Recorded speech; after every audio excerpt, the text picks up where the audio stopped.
Great night. The fans were ridiculous. The 12s were so good tonight. God damn, they were great. And I'm so pleased that we could give them a game like this, that they could have that much fun. And we have to win the game on 3 times with those timeouts. So each time we won the game again, then we won the game again, then we won the game again. It was great. So I wasn't bugged by that at all.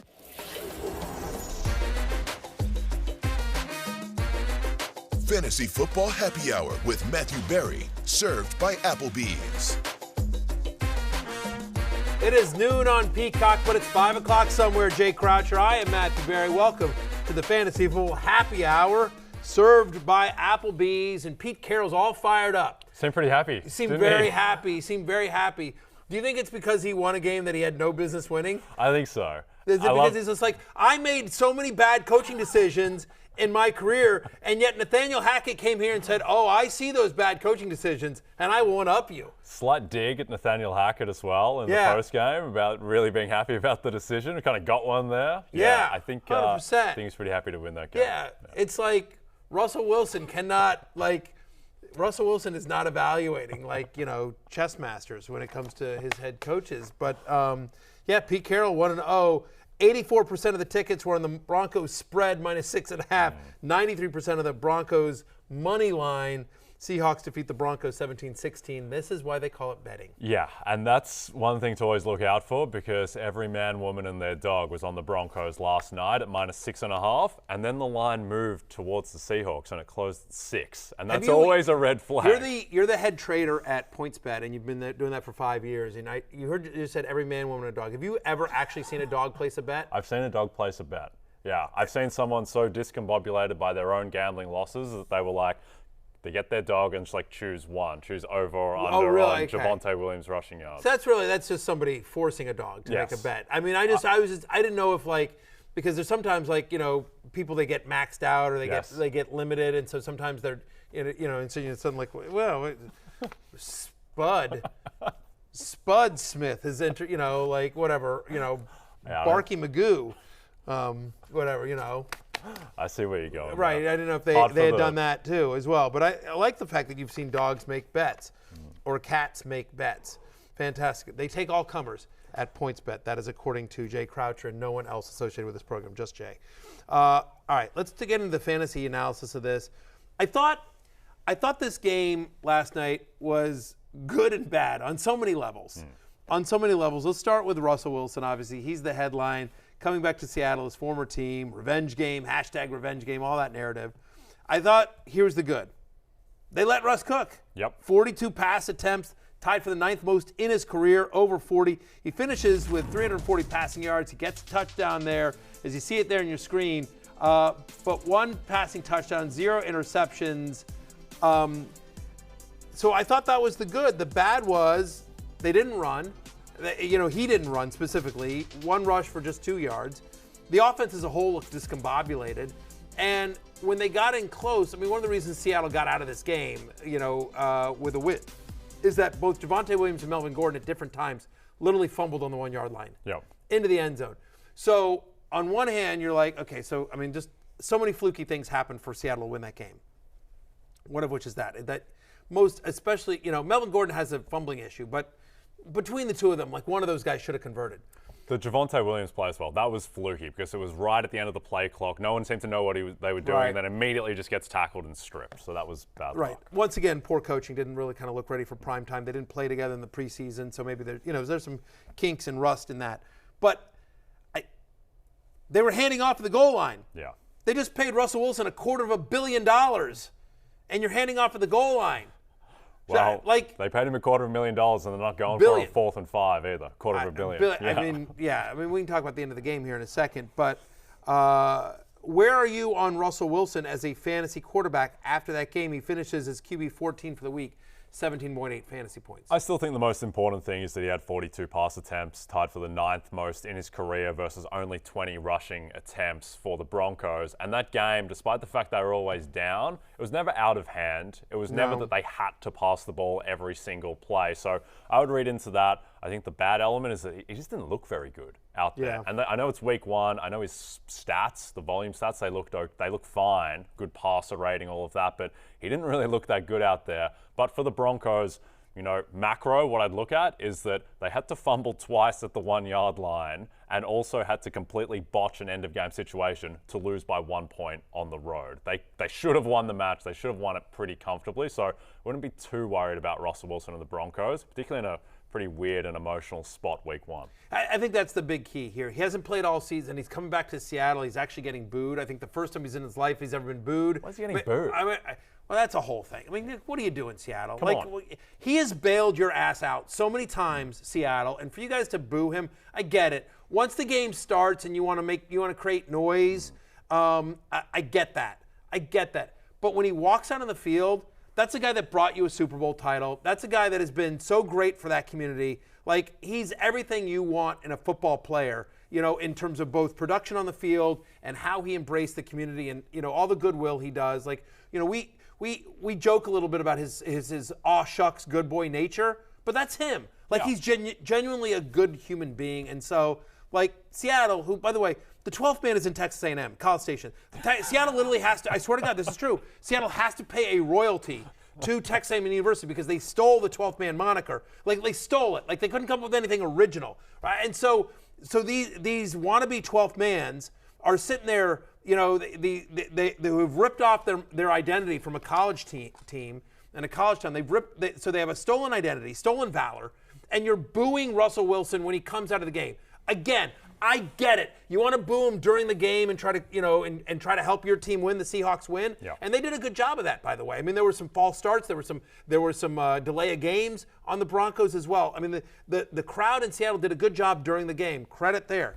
But come on, man. Like, what are you doing? Not good. And also... Bad look. And that's, by the way, you don't deserve to win. And yet you still won. Karmically, I was going to say that's why you didn't win, but you ended up winning the game. Not quite the same thing, but you like Patriots fans booing Tom Brady. It's not on. But in terms of... Before the game, that's my point. Yes. Before the game, when he walks out of the tunnel, come on. You don't want to cheer him fine. You don't want to cheer him fine. Don't boo him. With the false starts that you mentioned, that was the thing that I noticed is that they were breaking the huddle with like 10, 12 seconds left every single play. The whole offense was out of sync. It's clear. Look, they didn't play together in all the preseason. He's too good. Yep. Sutton and Judy are too good. Let's move on here. Javonte Williams, who a lot of people had as anyway, I think we both agree, just to put a bow on it. If you have Russell Wilson as your only fantasy quarterback, better days are ahead. Don't panic. I think it will be all right. Javonte Williams, 7 for 43, but 11 receptions for 65 yards. Had he scored on the goal line, which again we thought was a fluky play, he would have finished as the second best running back in PPR, right? Ended up finishing as running back 12, which is around where he went. I think if you have Javonte Williams, you have to feel pretty good about the fact that he led all running backs in both targets and receptions in this game. He had more goal line carries than Melvin Gordon. Yep. The fact that he fumbled is not ideal, but I thought there was more positives than negatives for Javonte Williams in this game. I would just be a little bit concerned that the game never really got out of hand with the score, and he still only had 7 rushing attempts. And every time he got the ball for a rushing play, he looked like Jonathan Taylor out there. Like, he was gashing that defense, and they still weren't giving him the heavy carries. Melvin Gordon out-rushes him in terms of attempts, 12-7, and with that, beats him in rushing yards as well. But the 11 receptions are the story. That's the thing, and only 2 receptions for Melvin Gordon. So if you just look in terms of totality, you're looking at 19 touches to 14 for Melvin Gordon, which, by the way, is a split, which is, by the way, one of the reasons why I didn't have Javonte Williams as a top 10 running back. Melvin Gordon's going to be a thing. Like, I think what we saw there, and we could go through and look through. I haven't looked up the snaps here. Maybe Blake can keep me honest here. But my sense of just watching the game, 65-35 in favor of Javonte Williams, maybe 60-40, somewhere in that range, which is like if you had to pick a Broncos running back to start, you're wanting Javonte Williams. But is Melvin Gordon usable as a flex most weeks? Probably. Last night, the betting lines, they closed. Javonte Williams, his rushing total was 60.5. Melvin Gordon was 38.5. That's too big of a disparity. That's going to be closer, and I expect that they will bunch together as the season goes on. Now, the running back on the other side, Rashad Penny, who again, all he did was gash the Denver defense whenever he got an opportunity. But Apparently, Pete Carroll wouldn't give the chef's hat to Russell Wilson, but he's willing to give it to Geno Smith let Geno cook. Yeah. Geno had 28 pass attempts in a game they led from the start, and they only ran the ball 19 times. I'm shocked by that. I would have expected it to be flipped. Even in the fourth quarter when they're burning clock, let's give it to Geno. Let him cook 3 plays in a row. There's literally very surprised. There's not one coaching decision that happened last night that I went like, there you go. Yeah. Very strange. I don't think I know enough about NFL football to be a head coach. I don't. I genuinely don't. I don't. But then I watch games like that. I'm like, I could coach an NFL team. Let's give the ball to the running back. Yes. Clock. Hey, that guy who's doing good, keep doing that.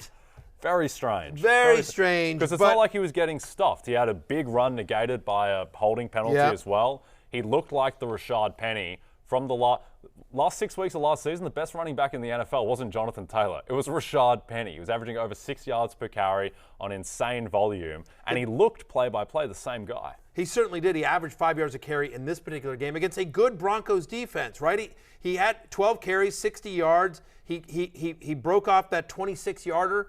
Look good. To your point, he also had the holding penalty brings it back. The holding penalty brings it back. This guy, he's proven himself. He's a former first-round pick. Kenneth Walker was scratched before the game. But listen, they like Travis Homer on third down. He was in on all third down plays. So that's going to limit Penny's upside when Kenneth Walker comes back. I think that's going to limit it as well. We're going to get to waivers later in the show. Kenneth Walker, if he's out there in your league, is somebody that I think you can stash because talking to people around Seattle, they're very excited about Kenneth Walker. No disrespect to Rashad Penny, but I do think that's going to be a little bit more of a committee. So something to think about there. So good and bad for Rashad Penny. Let's talk about Geno Smith and DK Metcalf. In terms of DK Metcalf, here was the positives. 7 targets, 7 receptions, both team highs. Bad. 36 receiving yards in a game in which Geno looked good and they led and they were moving the ball effectively.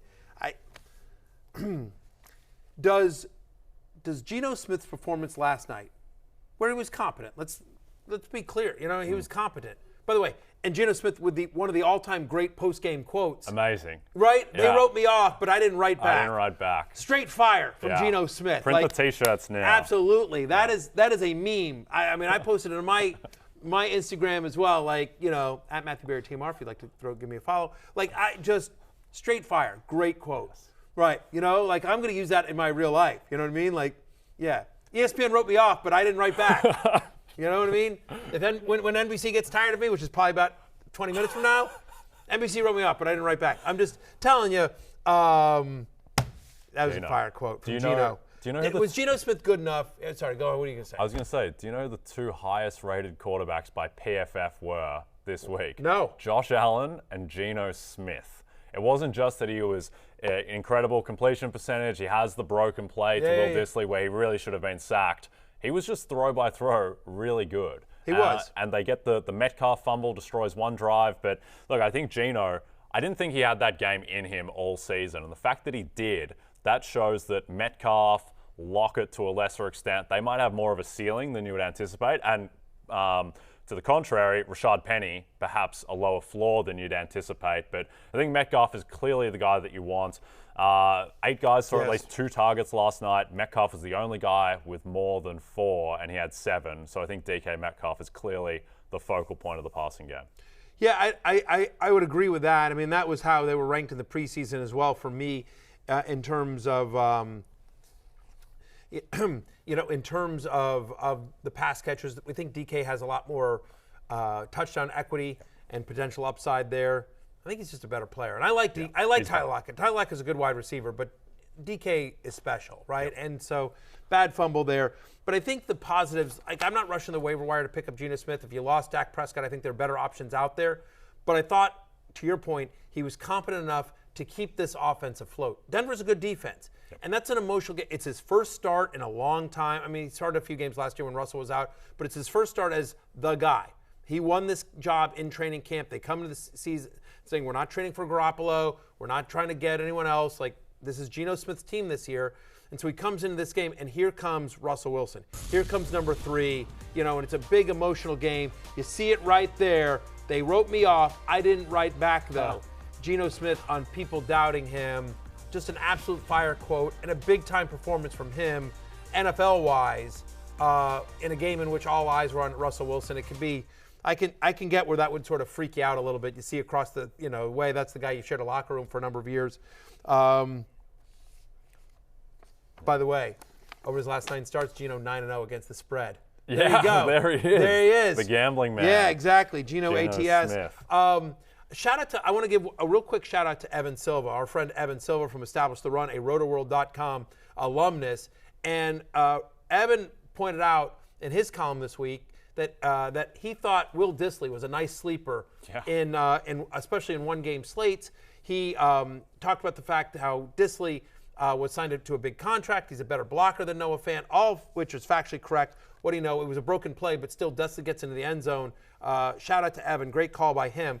But more importantly, is Will Dissly, this is somebody who had fantasy success at one point in his career. Now, it's been a few years, but I still have Will Dissly on a deep Dynasty League team because I've always sort of believed in his talent. He's had some bad injuries over the years, but is Dissly potentially on the radar? And I think he is. If you're in a deep, tight end premium league, if you're in one of Michael Smith's crazy 20-team leagues, yeah, why not? Could Will Dissly become a thing this year? He got the snaps. I'm not sure he's going to become a capital T thing, Will Right, Dissly, yeah. but he might be a lowercase t thing. And I think, look, there's not necessarily more certainty in that situation, but on the other side, the Broncos played about 15 tight ends last night. We were still able to get our Albert over bet home with the receiving yards, but I'd be a little bit concerned about that situation where, I think we both liked Albert O as a deeper tight end in the preseason. And look, he got his snaps towards the end, but they were playing a lot of tight ends.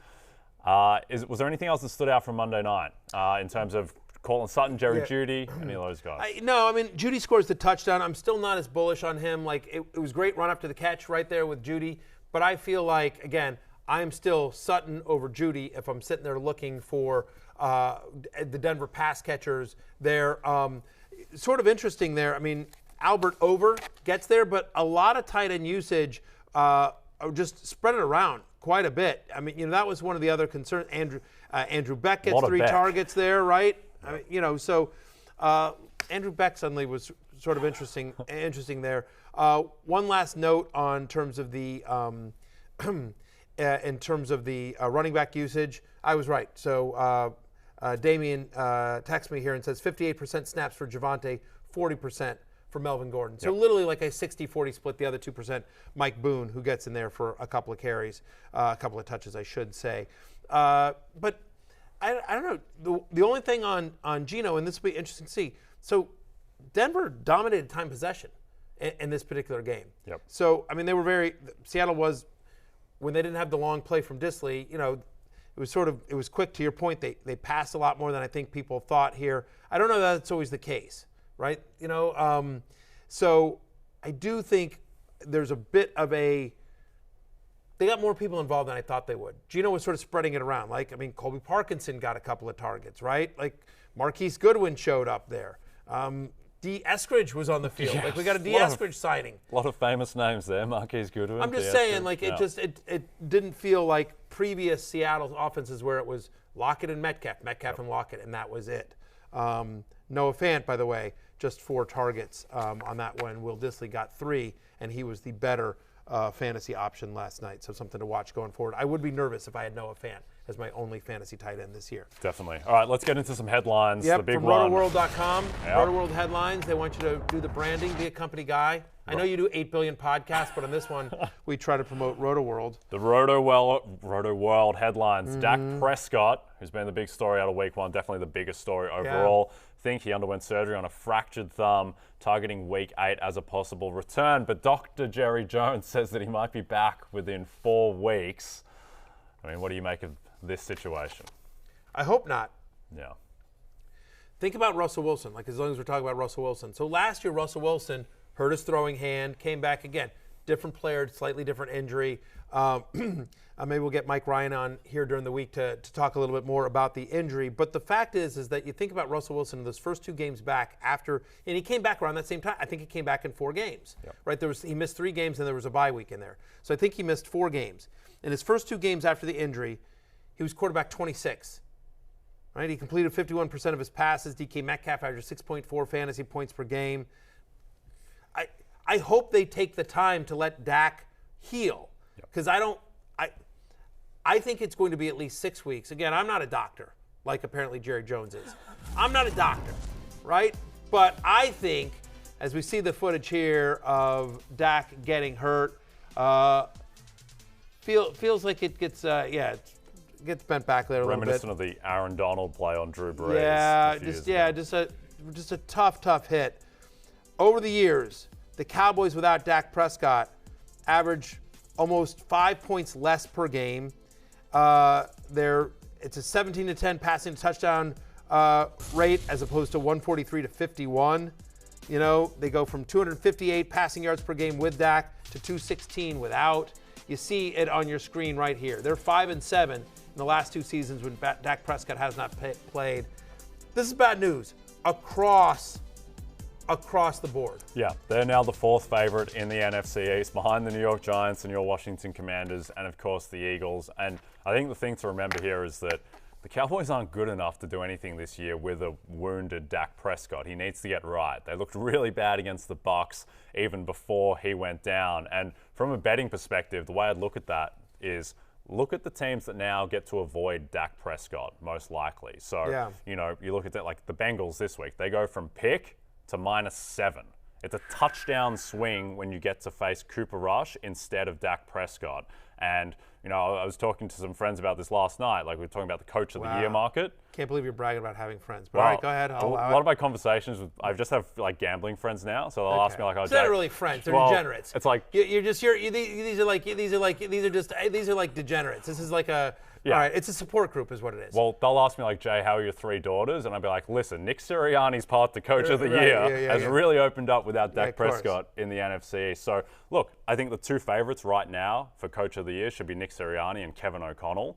And Kevin O'Connell is going to have to play Dak Prescott later in the season, and Nick Sirianni probably won't in the first matchup there. That's a touchdown swing for both of those games. Yeah. So that's the stuff to really look at.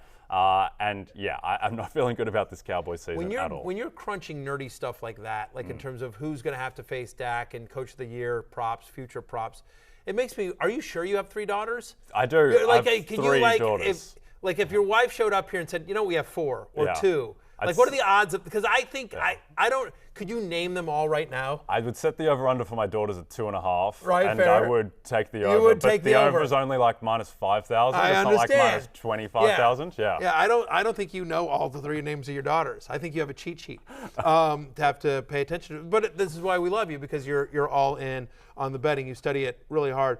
Look at the team.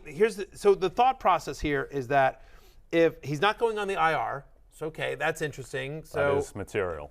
It is material, which means there's a chance that he could come back within 4 weeks. I just think if he comes back and he has. Do you reckon Jerry's making that decision? Like, no, Dak doesn't get to go in the IR because I think he can come back. Do you understand how much I'm paying him? Yeah. Have you seen Cooper Rush play football? Yeah. Hell no. Whole franchise is like, oh, Dak's going to be out 6 weeks. We'll put him on the IR. Jerry, no, he'll be back in 3. Okay. So I just want to talk about this. So you look at the schedule. To your point about the schedule, let's say he misses in 4 weeks. So Bengals, Giants, Commanders. Those are the next 3. Yep. Woohoo! My Commanders get Cooper Rush. Hail the Commanders. That's Hail victory. Swing. By the way, Commanders play Detroit this week. A tough Detroit team, but a beatable Detroit team. Yep. Lions -1.5. Very close. I'm just saying, Commanders could be, Commanders could be 3-1 after 4 weeks. I've seen your jersey a lot. Just saying, we got a lot of jerseys here for me to pick from. All right. But anyway, they play the Rams. In Week 5 at the Rams, at the Eagles, home to the Lions. Week 8 against the Bears. They have a bye in Week 9. Week 10 at Green Bay. Think about this. Let's pretend he comes back when we think he's going to come back. Maybe he doesn't make it at Week 8 for the Bears and he takes the bye. So Week 10 at Green Bay. You don't love that matchup at Lambeau, especially for a first game back. Then he's at the Vikings. Home to the Giants. All right, good. You see it here on your screen here, right? At Eagles, Lions in Week 8. Home to the Lions and Bears. You would love if he was there in Week 7 or 8, but we're just not convinced. You're not using him for at least the first 6 weeks, because even if he comes back in 4, you're not playing him at the Rams, and you're likely not playing him at the Eagles. Yep. Playing him. So now the first week is you get him is at Week 7, and then you look at the next 4 games. Let's pretend Jerry Jones is right. Fine, Dr. Jones is right. Home to the Lions, great. Home to the Bears, good, fine. Then there's a bye at Packers, at Vikings. 2 of those 4 games, you would feel comfortable starting him, given the health. If I'm in a 1-quarterback league and I need the roster spot, I have no problem dropping Dak Prescott. Again, assuming it's a non-keeper league, assuming it's a redraft league, assuming it's like a 12 or 10 team league and it's not some crazy 16 or 20 team league, even a 14 team league, you can hang on to him. But that's one of those things where if you need the roster spot, if you also lost Elijah Mitchell and you're sitting there looking around, I would not feel like there's no way I can drop Dak Prescott. Yeah, and the other thing there is that Dak Prescott, his context this year is a lot worse than it was last year. There's no Tyron Smith for a long time. The receiving core is a lot worse. So don't just expect him to be the guy that flirts with 5,000 yards. Another guy who's banged up, Naji Harris. And he's got Nathaniel Hackett East as a head coach and Mike McCarthy. Mike McCarthy's coaching so many teams in the NFL this year. It's unbelievable. Unreal. But I literally, when I saw that last night with Hackett, that total brain fart, it is, right? And I'm just like, you're Mike McCarthy. Yeah. You're Mike McCarthy. Poor Mike McCarthy. He's the go-to now. I'm not a Mike McCarthy fan. I don't know if you've told, Yeah. Free Aaron Jones. I'm still bitter about that. He had Aaron Jones for years on his roster and wouldn't free him, and it cost him his job, as well it should have, by the way. That's where Free Aaron Jones started, by the way, on my old podcast. Yeah. I started that, # Free Aaron Jones. Because he might need to be we're freed again. look at this guy. He is so good. Why will you not give him work? Yeah. And then, whatever. Matt LaFleur gave him work, and what do you know? He might need a refreeing after week 1 against the Vikings. I don't know. Now, another running back, Naji Harris, is expected to play week 2. He was reportedly in a walking boot post-game, but all tests came back negative. It seems like every single week we do a segment on Naji Harris and his Liz Frank and the walking boot. Are you worried about Naji Harris? Sure. Yeah. Why is he hurt all the time? All the time. But it is what it is. It's good that he's going to be able to play. I will say this, and we're going to get to the waiver wires, and Jaylen Warren's on there, but I'm just telling you, do better than Jaylen Warren.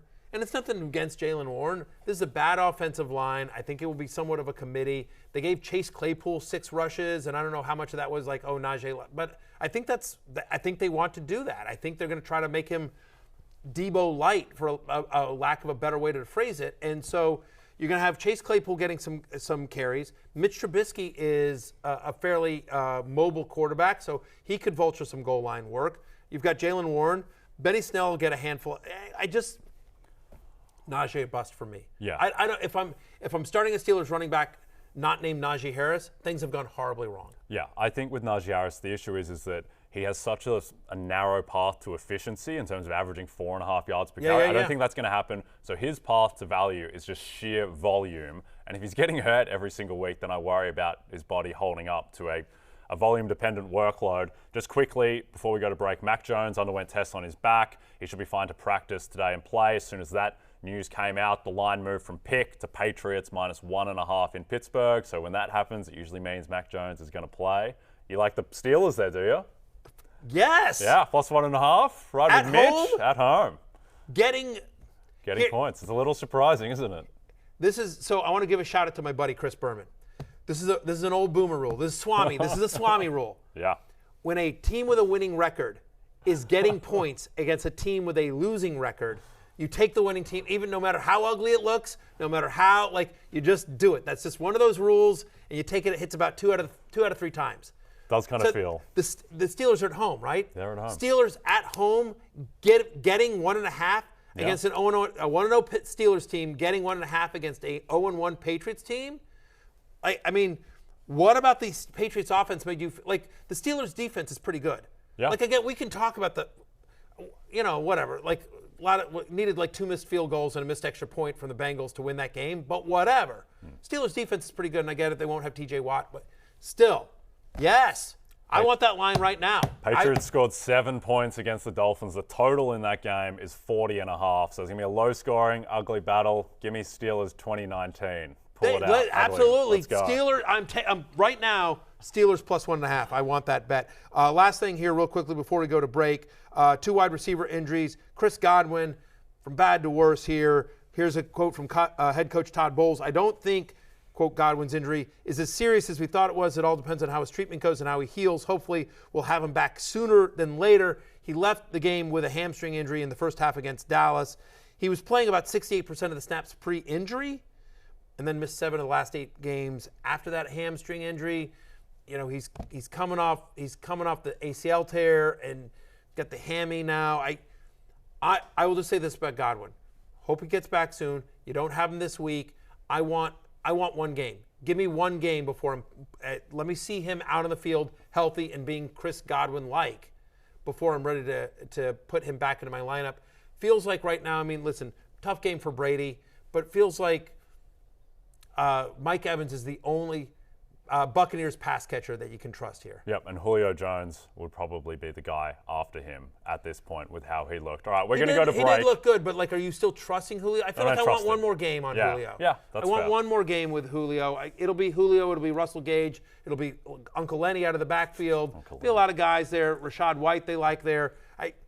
I could see Julio Jones in a deeper league. I'm going to rank him somewhere in the 30 to 40 range this week. But right now, before buys, I want one more week out of Julio to hold up.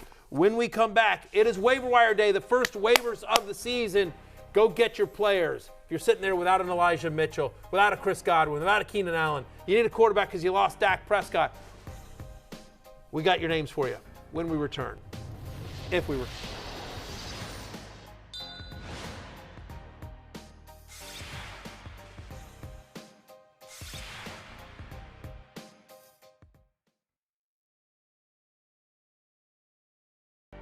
And what's your comfort level now with the guys you have behind him, Jeff Wilson and Mason and Davis Price? We're always been comfortable with Jeff just because of his experience and what he's done here, and we know what we're going to get. The other two guys, they made our team for a reason.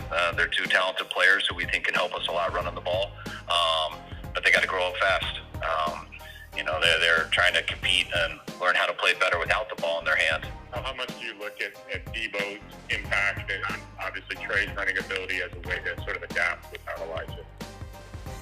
That's always an option, but you need to get that production from running backs too. I thought we got that production. That is the voice of Kyle Shanahan, head coach, talking about potential options for them given the injury to Elijah Mitchell, who looks like he's going to miss about 8 weeks. He is gone officially on injured reserve.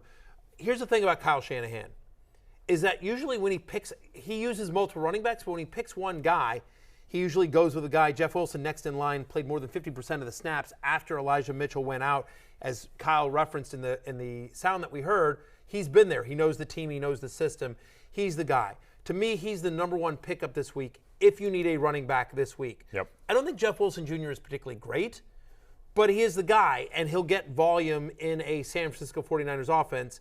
There's not much. I much prefer him to a Jalen Warren, even if Naji Harris were going to miss time. Yeah, there's a coolness on the Niners in general because they lost to the Chicago Bears as 6.5-point favorites. That's not ideal. At the same time, of all the good teams that lost, I would give them the most benefit of the doubt. One, Trey Lance, it's his first game. Really weird, bad conditions. That total fell out of the sky to 37.5. So I wouldn't be writing off the Niners yet. I still think that should be a good offense. And they hopefully get George Kittle back as well, who's a really good run blocker as well. They'll have. You'll see Debo and Trey Lance involved in the run game here. They're at home to Seattle as well. 8.5-point favorites. 8.5-point favorites. So we expect them to be up. We expect them to be running. Jeff Wilson Jr. is my number one running back add if, and this is a huge if, James Robinson is taken in your league. Yeah. If James Robinson's out there, by the way, he's available in about 40% of Yahoo leagues. We usually use 50% as a cutoff, so we're not talking about Robinson specifically, but he is available in 40% of Yahoo leagues.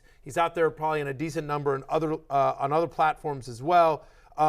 If he's available, he's the number one waiver ad. Yep. He's worth a big amount of free agent budget. He's worth the number one waiver ad because James Robinson is going to be the leading running back for the Jacksonville Jaguars as Travis Etienne. As we talked about all preseason, and then Steven D'Agostino stole him from me in our show draft, and so that's why Steven's down on the show today. Yeah, FYI, not a big deal. He's out. He's done. He's working on Buttoned. And miserable. Because, Sims is a taskmaster. Kenneth Gainwell. Yes, sir. Next guy. Any interest in Kenneth Gainwell after what he did against the Lions? I am. Again, I think it's important to understand as you head to the waiver wire, what are you looking for? Are you look, hey, I need someone this week. I just lost Elijah Mitchell. I might not have Naji Harris, whatever. If you need somebody this week, Jeff Wilson's the guy. If you're just like, you know what, I'm good. I'm just looking for a bench stash. I think Kenneth Gainwell is pretty interesting. 31% of the offensive snaps in week number 1. They play the Vikings this week. It's just allowed 73 receiving yards to A.J. Dillon and Aaron Jones in week 1. And Gainwell's a nice player who has a role carved out for him. Miles Sanders has had trouble staying healthy throughout his career. We know that's a really good offensive line in Philadelphia. We know they want to run the ball. They're not scared to give it to him at the goal line. I mean, he scored a rushing touchdown against Detroit. Everyone scored a rushing touchdown against Detroit. But I do think Kenneth Gainwell, if I'm looking for somebody with long-term to stash, he would be the next guy. After that, how about Khalil Herbert, right? Yeah. David Montgomery. I don't think David Montgomery's good at football. No, I don't think he's so fine. Either. I think he's just a guy. I know there are big David Montgomery fans out there. I'm not one of them. Here's a guy that led the team in rushing yards. Khalil Herbert led the Chicago Bears in rushing yards despite having 8 less carries than David Montgomery. He's better. He's a better football player than David Montgomery. He had 2.2 yards after contact per attempt. David Montgomery was 1.4. Just quickly on Kenneth Gainwell, going back to him. Yes, sir. One thing, the Philadelphia Eagles, they are 100% going to be favored in their next 8 games. 8 games in a row. And there is a chance, it is in play, that the Eagles are favored at the line in every single game this season. That's how bad their schedule is. Their 2 hardest games are home to Green Bay and at Dallas. It's in play they could be favored for all 17 games this year, which means more rushing attempts, better game script, more touchdowns. Okay, jumping ahead to one of your favorites, Rex Burkhead. Yeah, what are you doing with him? Rex Burkhead. Here. All right. This is the tough part of the job. I just want America to realize this is the tough part of the job, okay? And that is, which is, I now have to talk up Rex Burkhead. 7,000-year-old Rex Burkhead. But here are the positives, right? He led the team in carries against Indianapolis, a game in which they were leading much of it. He had a 49-19 edge in terms of total snaps over Dameon Pierce, including 100% of the third down work. He got all the 2-minute work. He got 71% of the offensive snaps against the Colts, 19 total touches, 70 scrimmage yards. The Texans are going to be a competent offense. They're not going to be a disaster of an offense. Okay. I don't think they're going to be great, but the Colts are a decent defense. They moved the ball against, Davis Mills is better than expected. Davis Mills is better than expected. We like Brandon Cooks there. They do have a weapon in Pierce. O.J. Howard, the ghost of O.J. Howard, scored 2 touchdowns he's here. Back. I don't know about that. But the fact is that for the foreseeable, I think there is very low upside on Rex Burkhead. But he is a starting running back on an NFL team, which means he has value in fantasy. Again, do I like Wilson, Gainwell, and Herbert more than him? I do. But I think that we're lowering expectations on Dameon Pierce, and I do think Rex Burkhead has some value, veteran presence. He's really good in pass pro, and that matters when you have a young quarterback. I just worried that might have been the best Rex Burkhead game in terms of favorable script, and he had 70 scrimmage yards, no touchdowns. There's a huge potential as well that he loses the job as the season He's fourth on the list. Yeah, exactly. He's fourth on the list, Jay. Yeah, He's fourth. Yeah. He's fourth. All right, Jamal Williams, who vultured a couple touchdowns from our man Deandre Swift. Played 33% of the snaps, so I don't know that you love that except in a slightly deeper league, but I do think he has value because Deandre Swift has dealt with injuries in his career. And listen, that's a really good offensive line. They're obviously comfortable giving it to him on the goal line. Jamal Williams is a good running back. He's not as good as Deandre Swift, but most running backs in the NFL aren't. That's not a knock on Jamal Williams. So I do think he's really interesting as sort of a stash, more of a later season stash. He's probably already taken in deeper leagues as well, but I do think he's interesting. We touched on Jaylen Warren as well. If you need a guy, but I'm avoiding the Steelers running back situation that isn't named Naji Harris. Interesting music choice from the producers over that graphic, going with the Berlin nightclub music over Jamal Williams and Deandre Swift. By the way, so many people say, hey, pick up these guys, but hey, who am I dropping? I'll give you 2 guys that are rostered in over 50% of Yahoo leagues that I'm okay with you dropping. I'm not advocating that you must drop these guys, but if they're on your roster, if you're looking for an open spot, you don't have Elijah, you can't throw somebody on the IR to create a roster spot. I think James Cook, who, had just 2 snaps against the Rams, he lost a fumble in his first snap. It's going to take a while for you to get the trust of Josh Allen and Sean McDermott. So I think it's a little while. Love him still in Dynasty. I think it's going to be a little bit of a while for James Cook to see meaningful snaps with the Bills. And Raheem Mostert, who I love, but had just 5 carries compared to Chase Edmonds' 12. We know Edmonds more involved in the passing game, and that's a game in which the Dolphins, pretty handily controlled. Yeah, I would just be worried. I think that's a passing offense now. Under Mike McDaniel, 33 pass attempts for Tua to 23 rushing attempts for the team. I think it's just a more progressive offense, and I'm not sure that it's going to be able to support two running backs. It's the Chase Edmonds show, as you like to say, follow the money. They paid the man, and they ran it. He had one target. He ran 14 routes. He had one target. I do like Mostert as a talent, but again, and so I would prefer to drop Cook over Mostert, and hopefully you don't have to drop anyone. You can just throw somebody in an IR spot, but if you need to, there's some guys. Okay, let's go to wide receivers, and our number one wide receiver is Russell Gage. Again, I don't know that I'm necessarily immediately trusting him, but with the Chris Godwin injury, there is going to be some opportunities there and what we expect to be a pretty pass-heavy offense there in Tampa Bay. Top 4 in terms of wide receiver targets and receptions, yards, and touchdowns in 2021. They throw a lot.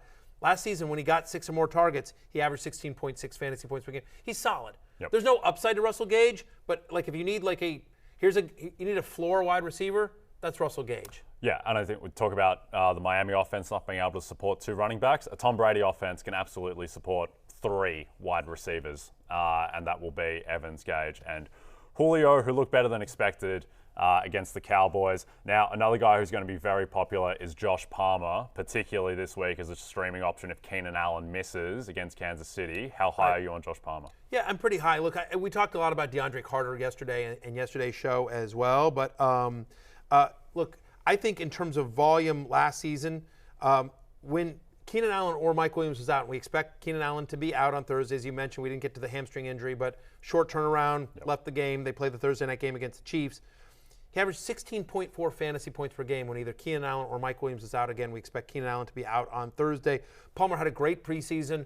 I know DeAndre Carter caught the touchdown. I prefer Josh Palmer, and I actually will say that, again, as we sort of talk about bench stash versus do I need to start, it's all about roster construction. If I need somebody this week, give me Josh Palmer in a high-scoring game against the Chiefs, then Russell Gage, who's fine. You know what I mean? Who's solid. If I need more bench depth, if I need hey, I got a bunch of high upside, high variance guys, I just need a floor guy, Russell Gage is somebody that I would mention.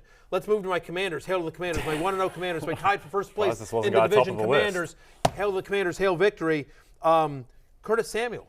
Curtis Samuel played 71% of the offensive snaps. He's back. Jay, Curtis Samuel looked healthy. He looked good, didn't he? Yeah, he did. 8 receptions, 55 yards, and a touchdown. Gets 11 targets. He's also their backup running back, effectively. And also, I hate to say this to you with all these jerseys behind you, but Washington offense might be good. It might actually be pretty good. There's a lot of pieces there. Cheer for Scott Terry Turner. McLaurin, Jahan Dotson. Jahan Dotson's now the favorite for Offensive Rookie of the Year. After 1 week, he's the favorite. He's jumped everyone. So I think that there might be some room to move for Curtis Samuel. Yeah, I think so too. 11 targets against Jacksonville. I think this is going to be a pass-happy offense. I think whatever we collectively as a community think about Carson Wentz, I think in Washington, they're like, we've got a quarterback. Yeah. Like, we've got a real quarterback. All due respect to Dwayne Haskins and Taylor Heineke and Alex Smith and Kyle Allen and Garrett Gilbert and some of the guys they've run out there the last couple of years. Carson Wentz, again, we always talk about, he's a real quarterback. He has a big arm. He can make all the throws. Does he make some boneheaded mistakes? He does. But even after 2 bad interceptions, they dialed up some big pass plays. One to McLaurin down the right side, Jahan Dotson on the left side. They feel like they've got a quarterback there, and they're going to open it up. Curtis Samuel, of course, coming from Carolina the way that Ron Rivera and Scott Turner did as well. Speaking of Jahan Dotson, he's available in 76% of leagues. This is a guy who was the 17th best wide receiver in fantasy. Again, he scored the 2 touchdowns on 5 targets. I don't know that you expect that kind of efficiency, but I will tell you that after Terry McLaurin, he played the most offensive snaps. He played 68. McLaurin played 69. He's an every down player for a team that threw the ball over 40 times last week. And I will tell you from training camp, this is not a fluke. They love him there in Washington. I know a lot of the people on that staff, they do nothing but rave about Jahan Dotson. Feel a lot better about Jahan Dotson than I do George Pickens, for instance, who's wide receiver 3 in that Pittsburgh offense. Also feel better about Dotson than the next guy we're going to talk about, Romeo Dobbs in Chicago, who had 4 receptions, 37 yards. He didn't do nothing, but I would take Dotson over Dobbs at this point. Fair, but 15% target share in his NFL debut. Bad game for Aaron Rodgers. Again, remember week 1 last year? Yeah. Aaron Rodgers was brutal. 38-3, and then they came out he's still, let's get Alan Lazard back there. Let's get that offense run. They're at home this week. Excuse me. They are at home this week on Sunday night on NBC, Yeah. home to the Bears. 10-point favorites. 10-point favorites. Come on. Yeah. Aaron Rodgers in prime time at home in Lambeau after being embarrassed. What do you think he does? Yeah, I think he's going to light He's it a up. bad man. Yeah, he's a bad man. He's a bad man. So man. I'm willing to give Romeo Dobbs another chance. Available in 66% of leagues. Again, a 15% target share in his NFL debut. Not so bad. Very quickly, I'm going to run up through a couple quick names. Robbie Anderson, he might be back. This is a guy who was good, then bad last year, but with Baker, more targets than DJ Moore against Cleveland. And 32% target share against the Cleveland Browns. And the Panthers only threw 27 times. Yep. Expectation here is that increases. So he plays the Giants this week. We like that matchup. Robbie Anderson might be back. We know he's been productive before. DJ Shark got the second most targets on the Lions in week 1. Played 81% of the offensive snaps. As we wait for Jameis Winston to get back for that Lions offense, DJ Shark is also somebody that has proven successful in his career previously. My old friend Ron Chandler, who does fantasy baseball, always used to say, once you display a skill, you own it. Again, Robbie Anderson has been a fantasy productive wide receiver in the NFL. DJ Shark has been a fantasy productive wide receiver in the NFL. It hasn't been recently, which is why they went so low or they're available, but we know that skill is there. Detroit offense might kind of be good as well. 35 points against the Eagles. Jared Goff, when he's kept clean, is a fine NFL quarterback. That offensive line is good, and I think he can support multiple pass catches. Offense that might not be that good. Zay Jones and the Jacksonville Jaguars. Trevor Lawrence did not look good against your Commanders. What are you making of Zay Jones? I like Zay Jones. 9 targets, which was tied for the most among Jacksonville skill players. He ran around on 71% of his snaps. And, he's a nice little player. Zay Jones was a second-round pick. It got weird for him in Buffalo. He's bounced around a little bit. But they signed him. And the thing you have to understand is Jacksonville's going to throw. Yep. This is a Doug Peterson offense. Former NFL quarterback Doug Peterson, Andy Reid disciple Doug Peterson, Super Bowl winning coach with Philadelphia Doug Peterson. They want to throw. They're going to have to because of that defense. They have Trevor Lawrence. They have a lot of skilled players. They want to get ETN out in space as well. They're going to set up play action with James Robinson. This is a team that's going to throw. And so I do think we all like Christian Kirk. I think Zay Jones, I watched that game obviously very closely, when the Jaguars got defeated by my Washington Commanders. Hail the Commanders, hail victory. But they were throwing a ton. Average depth of target for Trevor Lawrence, 10.6 yards through the air. Only Lamar Jackson and Tom Brady threw it deeper on average. There's going to be yards there. Quickly, in terms of potential drops, Kadarius Toney, Devante Parker, you're dropping either of those guys. I am. Kadarius Toney, Wow. just even with, listen, I get the upside, right? And so if you want to hang on, but the fact of the matter is, for whatever reason, it does not seem like the New York Giants coaching staff, the new coaching staff of Brian Daboll and his team like him. No. They weren't getting anything going. Wan'Dale Robinson leaves that game early, and still Kadarius Toney can't do anything. In a game they won. Yeah. Right? They were moving the ball. And that offense is Saquon Barkley, and I still like Wan'Dale Robinson. He's day-to-day. It doesn't seem like that's real serious. So it just doesn't seem like it's going to happen for Kadarius Toney. As for Devante Parker, it's a run-first offense that looks bad in New England, and they've got a lot of guys there. Yep. Hunter Henry and Jacoby Myers. They got Kendrick Bourne and Nelson Aguilar. It's just a lot of guys. I can't imagine Devante Parker ever having consistent week-to-week fantasy value in that offense. No, I can't see it either. Okay, let's go to break. When we come back, quarterbacks and tight ends. Good segment from you, Matthew. Have a glass of water. Steph Curry running through screens over here. Exactly.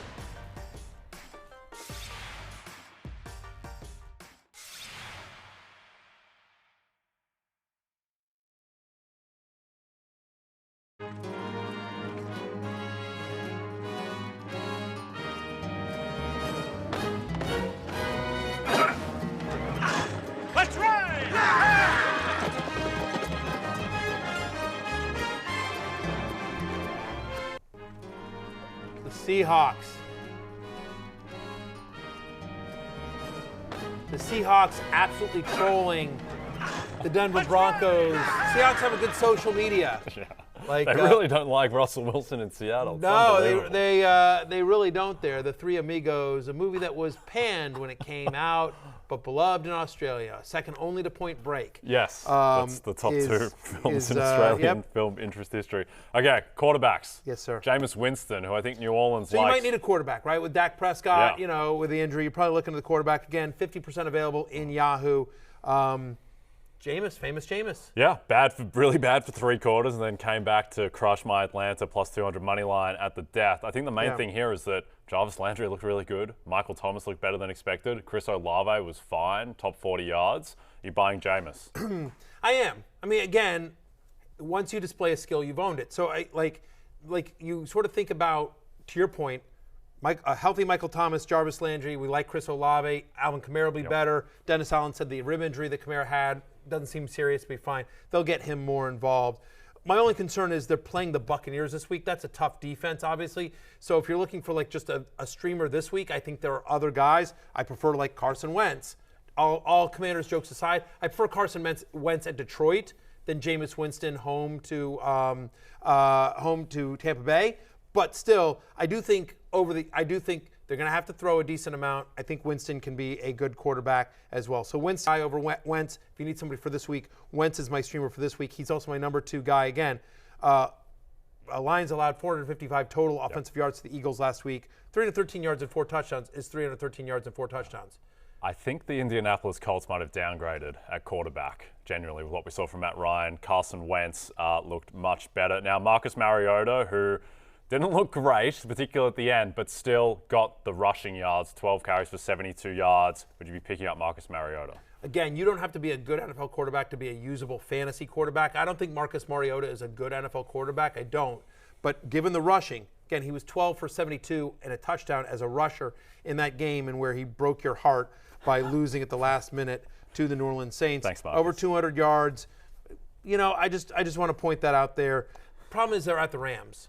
They're at the Rams, a Rams team that's had 10 days to, figure this out. Worth noting, though, Josh Allen, 56 yards and a touchdown as a runner against the Rams in Week 1. So I do think in a deeper league, Mariota, you could get going there. He's going to be dropping back. The 10.5-point dogs, they're going to be dropping back. He's going to be running as much as he can. You don't have to watch the games. Yep. Again, it doesn't have to be pretty. Yeah. There'll be a lot of junk time there.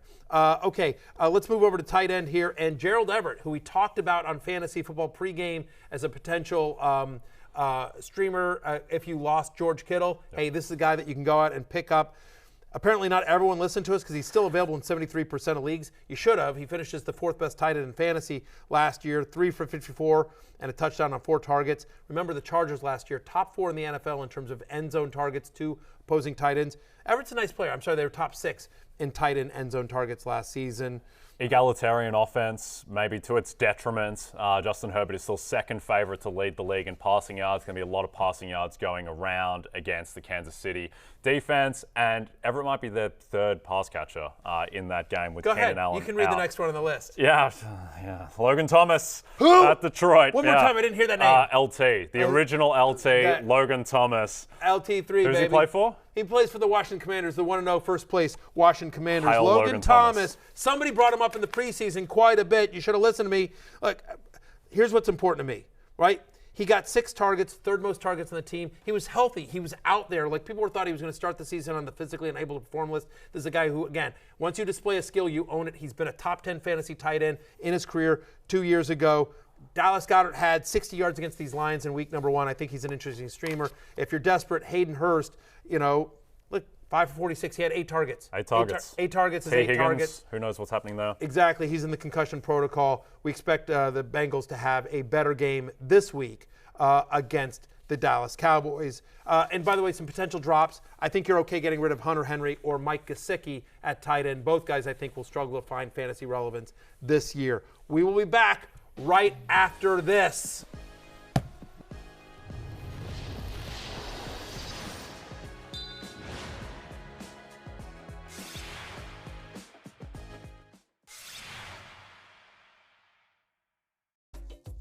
Hey, quick question for you, Jay. Do you know Howard D? Yeah, no Howard D. Right? Howard D's Lutz. Yeah. Will Lutz available in over 90% of leagues. Doesn't have a buy until week 14. If you need a kicker, Will Lutz is your guy. All right, quickly, it is last call. Some early week 2 lines, Jay, that you like. Yeah, well, after we hit both of our bets on Monday night, Albert over 25.5 goes 33, cashes every line, and then you liked Russell Wilson over 37.5 longest completion. That bomb to Jerry Jeudy gets it done. Cash it there. Let's early make week some 2 people some lines. money. 2 that stand out to me. Dolphins-Ravens. This opened Ravens at home -4.5. It's already down to 3.5. I think it will close 3. Sharp bettors love the Miami Dolphins. They love what Mike McDaniel is doing. And as producer Pete told us on the call earlier, try find someone you love as much as the Baltimore Ravens love injuries. They are already banged up. And the last one is the Cardinals at the Raiders. This opened Raiders at home -3.5. It's already up to 5.5. That seems really, really big. Yeah. Makes me think there's something wrong in Arizona. Yeah, fair enough. I understand. So are you betting the Raiders there? No, I'm going to stay away from that one, but it's a weird line. Just watch it, see what it does throughout the week. I already said it early in the show, but just to repeat here, give me the Steelers getting 1.5 at home against the Patriots. I like that. You don't have to go home, but you can't stay here. We're back tomorrow on the Happy Hour. For Jake Croucher, I'm Matthew Berry. Peace out. By the way, check out Denny Carter.